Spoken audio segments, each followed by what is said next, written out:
We should totally Google it. Bree, stop trying to make Google happen. It's not going to happen. Google, a verb. To use the Google search engine to obtain information from the World Wide Web.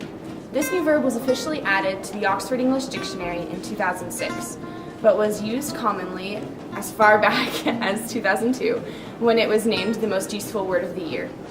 The first recorded use of the verb Google was by the Google co-founder Larry Page. He wrote on a mailing list, "Have fun and keep Googling." The term went on TV for the first time in Buffy the Vampire Slayer in 2002 before its addition to the dictionary. Google was enraged at the addition of their brand name to the dictionary. The company even sent out a public request saying, "You should please only use Google when you're actually referring to Google Incorporated and our services." Why do you say? Seems like free advertising. In fact, it is. But this new verb also turns the Google logo into a generic term. It can become a term to use in relation to any search engine, not just Google. This fate has fallen to such brands as Kleenex and Xerox. Think back to last time you saw someone sneeze. Here's a Kleenex. Oh, thank you. For now, to Google means using the actual Google search engine, but there's the imminent fear that in the future it will mean to search for on the internet. So what do you think of when you hear the word Google? I think it's a pretty funny word. I like that word, Google. Why do you think it's funny? It's got 2 O's and 2 G's. Google. You say it a lot of times really fast. It's really funny. Google, Google, Google. That's definitely true.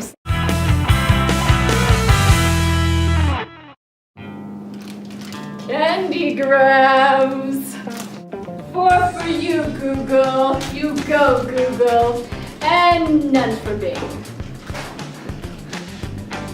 In 1995, Larry Page and Sergey Brin met at Stanford. The following year, they came up with a search engine and called it Backrub, later to be called Google in 1997. The Google Doodle was actually used for comical relief and originated in 1998, long before the company was established in 2000. During that time, 50 languages were added to the search engine. Google forged a partnership with Yahoo, and the Google Toolbar was released. In 2001, Google is available in 26 languages, and the image search launches, offering over 250 million images. Their index size grows to 3 billion. 2002 leads to a partnership with AOL to sponsor links, and Google is voted the most useful word of the year. Google Prints was launched in December of 2003, which allowed excerpts from books to appear in search results.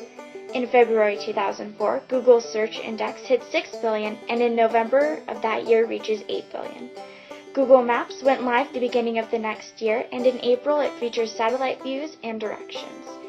In June, Google Earth is presented and with 3D buildings and terrain. Google Maps takes a huge step in April 2006, adding on France, Germany, Italy, and Spain. Australia would follow in 2007. In October, the company announces their gain of U2, which will become available in 9 domains the next year. Google Apps is available in 28 languages, and Google Translate has a total of 23 languages.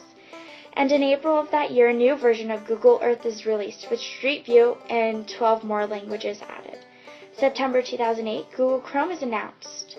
The following year, Google Earth is updated to have a 3D version of the ocean floor, and Google Latitude is added as a feature. Google Translate now has a total of 51 languages, and it's announced that Google Chrome OS is in development. 2010 adds a safety mode in YouTube, and by the end of the year, the Chrome Web Store opens with more than 120 million Chrome users. The Chrome OS Notebook is introduced. 2011 celebrates YouTube's 6th birthday, and Google Plus is added with games following 2 months later.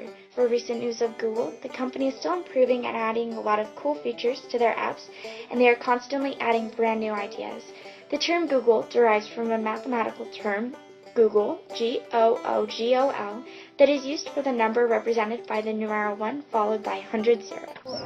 How does Google compare to the other search engines out there? It's way better. I feel like if I use another one, I'm just gonna get weird results, and I'm just not gonna get the as simple. I guess I keep saying simple, but simple results. What is that? It's a Chromebook. Duh. Google has been pushing the borders of its company by creating products that push from basic searches into the realm of tangible technology, with products like the Chromebook and the Google Glass in development and already available per se. Google has pushed beyond the web into the lives of consumers. Although there are different levels of Chromebook available, with cheaper ones starting at just $249, the Chromebook Pixel is almost as expensive as a MacBook. It runs exclusively on Chrome OS, a new operating system developed by Google that has multiple flaws. The operating system's capabilities are limited, but the computer has an amazing 4.3 million pixel touchscreen and other features that would be quite helpful for those in the internet field. However, the computer isn't really a reasonable option for those with basic needs. Its high cost and lack of user-friendly options for those who wish to store all their information on their computer can be quite frustrating. If one prefers the cloud option of storing data, however, this computer is a viable option. Cheaper Chromebooks are made by Samsung, and they run on Chrome OS as well, but are more tailored to inexperienced computer users. There are no viruses and a powerful battery life in a small portable package. For those who want more access to their information in their daily life, maybe their fingertips aren't the best place to look. Instead, in a few years, these consumers can just look through their glasses. This invention, Google Glass, is almost exactly what it sounds like. It's a pair of glasses affixed with a small screen that enables the wearer to take videos, send messages, take pictures, look up information, or use a GPS, all without using their hands. The glasses operate exclusively by voice. The user simply tells it what to do, and the glass responds. While they look somewhat like smaller safety goggles and aren't exactly fashionable, the glass is lightweight and portable. And so what do you know about Google products? Well, they're actually coming out with a Google Store, I don't know if you know or not, to compete with Microsoft and Apple, because they have, if you think about it, they have phones, they have tablets, they have, they're going to come out with Google Glasses, they have, and I'm sure that's not the end of it, they're going to be coming out with more and more things. They're talking about a TV, so lots of things. And so could you explain a little bit more about Google Glass, what that is? Google Glasses, it's basically glasses with a computer hooked on that projects a heads-up display onto I think it's the right eyeglass, and that you can actually interact with it. Any specific Google products that are coming out or that have come out that really excite you or interest you?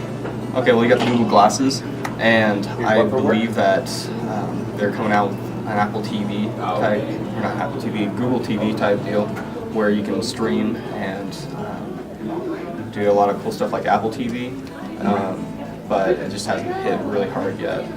And I'm trying to think, they're always coming out with new phones and new tablets. Of course, they're the maker of the Android operating system on tablets and phones, which are actually becoming really good. And every time someone brings one into the help desk, we get to play with it, and it's really fun. And so with all these new products and with the browser and all this, where do you think Google is headed in the future? What potential does it have? That's a big question, because there's something called, there's a secret lab that they have that they test new products, and they're actually testing driverless cars right now in California, and they're testing stuff that has to do with space as well, and that's only the things we know about. In that secret lab, there's tons of stuff going on, and I think they're going to help just further the world in just technology, and we just haven't even seen the beginning of it.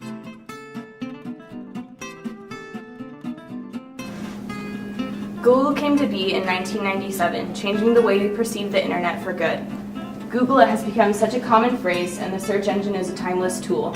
With products in the mix and endless possibilities, Google can only get bigger.